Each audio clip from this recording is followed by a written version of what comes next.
Le Zigbee, vous vous souvenez? Ce protocole domotique dont je vous parle tant depuis le début de cette chaîne, qui est présent je pense à 95% chez moi. Aujourd'hui, je vais vous présenter un appareil qui peut servir de coordinateur ou de routeur Zigbee via une connexion en PoE.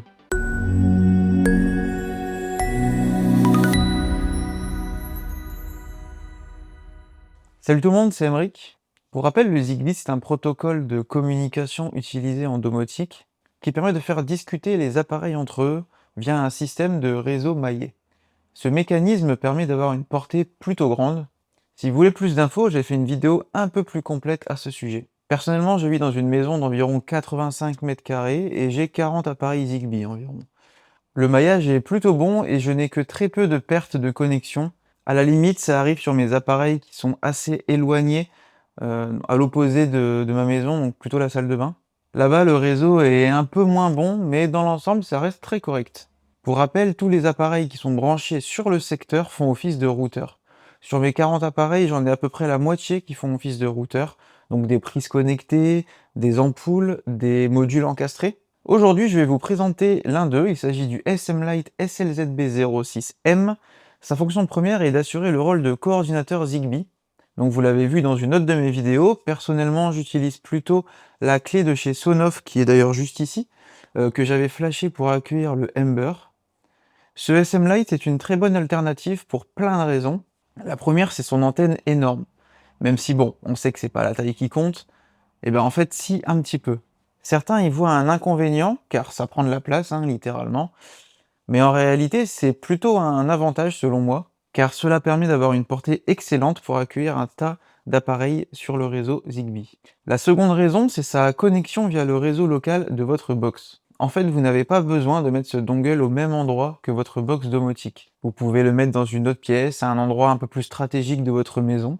Et d'ailleurs, si comme moi vous avez un Home Assistant sur un Proxmox, puisque ce dongle n'est pas directement connecté à la machine, eh bien vous n'avez pas besoin de faire de passe-through de port USB, donc c'est plutôt cool à savoir. D'ailleurs, petit tips pour la fixation, j'ai découvert ce système d'attache par velcro et j'en mets maintenant sur tous mes appareils, parce que le 3M c'est bien, mais quand faut changer la pile et que le module n'est pas prévu pour être débranché comme ça, qu'on est obligé d'arracher l'adhésif, c'est un peu compliqué. Côté alimentation, vous pouvez soit l'alimenter en PoE, ce que je disais tout à l'heure, ou alors en USB-C. D'ailleurs, petite parenthèse, le PoE signifie Power over Ethernet. En gros, le dongle est alimenté via le port Ethernet, à condition bien sûr que le switch d'origine supporte le PoE, ou votre box. Il faut qu'il y ait du PoE quelque part. Sinon, il existe un injecteur PoE vendu par SM-Lite que j'ai testé qui fait très bien le job. Dans le cas où vous n'avez pas de quoi l'alimenter en Ethernet, vous pouvez donc utiliser une alimentation par USB-C, un peu plus classique. Il est d'ailleurs possible d'utiliser le Wi-Fi pour connecter le dongle au réseau internet. Cependant là, je ne recommande pas vraiment, car le Wi-Fi peut vite devenir instable. Je recommanderais plutôt d'utiliser l'Ethernet, même sans PoE. Pour récapituler un peu, ce dongle, vous devez lui apporter de l'énergie. Donc soit de l'Ethernet si c'est compatible PoE, soit de l'USB-C. Ensuite, il faut lui donner une connexion Internet. Donc soit Ethernet toujours, et dans ce cas, c'est bon, soit du Wi-Fi. Donc un mix Ethernet USB-C, c'est possible. Sinon, le troisième point positif, selon moi, c'est sa multifonctionnalité. Vous pouvez choisir entre un mode coordinateur ou un mode routeur, ou même un pont Matter over thread.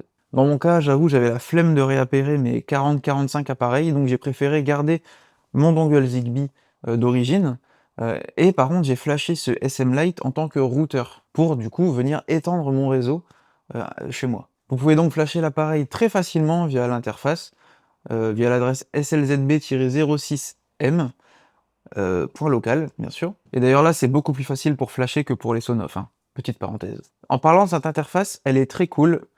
Vous avez toutes les infos nécessaires pour venir connecter le Zigbee to MQTT derrière, et plein d'autres options de sécurité et de réseau, mais ça je vous laisserai regarder. Un petit point bonus, c'est sa compatibilité Bluetooth ESP Home. On s'y attendait pas spécialement, mais ça peut intéresser ceux qui font de l'ESP. Je le disais, ce modèle c'est donc le 06M. Il existe également le 06 et le 06P7. Donc un peu comme le dongle Sonoff, ce qui change c'est surtout le sock Zigbee qui est derrière. En gros le 06 c'est recommandé pour plutôt faire du Zigbee to MQTT, et ça supporte le Matter. La version 6P7 c'est la même mais sans le Matter, Et le 06M, celle que j'ai, supporte aussi le Matter, mais n'est pas spécialement recommandé pour le Zigbee to MQTT. Perso, j'ai le 06M sans avoir fait de recherche au préalable, et j'utilise Z2M, donc je ne respecte absolument pas les recommandations du fabricant. Mais bah ça marche quand même, hein, je veux dire. Je ne sais pas quels sont les réels impacts. En tout cas, moi je suis en mode routeur, et ça marche très bien. Côté prix, pour comparer, le Sonoff était environ à 25 €. Celui-ci, le SM Lite, est plus autour de 40 €.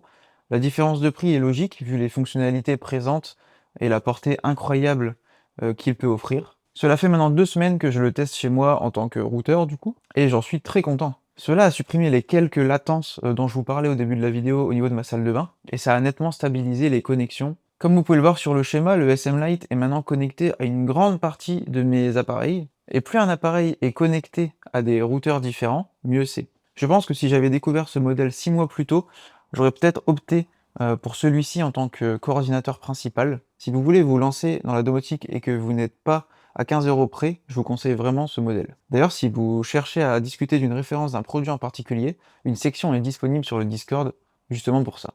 Je pense avoir dit tout ce que je voulais vous dire sur ce modèle. Encore une fois, un grand merci à Domadou pour m'avoir envoyé ce produit. Si la vidéo vous a plu, n'hésitez pas à vous abonner, le petit pouce, le petit commentaire, vous avez l'habitude. Moi je vous laisse, c'était Emric. Salut!